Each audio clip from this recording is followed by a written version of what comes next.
Après avoir enchaîné les soucis de voisinage, Zazie a trouvé asile dans le 20e arrondissement de Paris, près de la place de la Réunion. Fini les conflits, les sonneries qui résonnent à toute heure du jour et de la nuit et les reproches.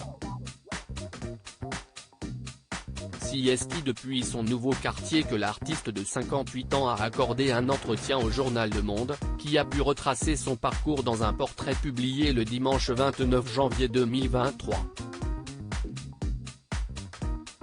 L'occasion de revenir sur une enfance un peu spéciale, durant laquelle Isabelle de Truchy de Varenne, de son vrai nom, souffrait d'un drôle de mal. Je rêvais de m'échapper d'une famille dysfonctionnelle atteinte d'un trouble de la rêverie compulsive. Zazie a longtemps cru, petite, que ce qu'elle avait rêvé s'était réellement passé. Réveil difficile pour la petite fille, qui a fini par être sanglée à son lit en raison de son somnambulisme. Ce n'est pas vraiment de la maltraitance, assure-t-elle. Je rêvais de m'échapper d'une famille dysfonctionnelle où la seule langue qui se parlait correctement était la musique, et où régnait une sourde violence, pas toujours sourde d'ailleurs.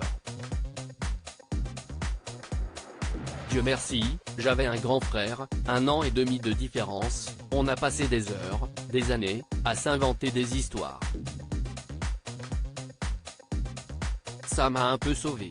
Nous étions tacitement et inconsciemment solidaires. La famille, pour moi, est un non-sens.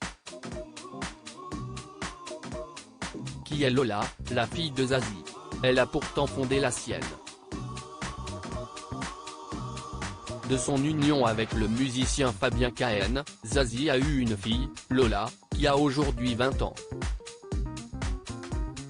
En ce qui concerne l'éducation, bien sûr, la chanteuse accorde la liberté à laquelle elle n'a pas pu goûter, plus jeune. Lola, artiste dans l'âme, circassienne, s'initie actuellement au trapèze coréen à l'école du cirque de Rosny-sous-Bois, en Seine-Saint-Denis. Loin de sa grande, Zazie ne chôme pas. Elle a récemment sorti son 11e album, LP. Dans lequel on retrouve notamment le titre Let It Shine, dédié à ses anciens voisins qui lui reprochaient d'être source de nuisances sonores. La boucle est bouclée. Retrouvez le portrait de Zazie dans le journal Le Monde du 30 janvier 2023.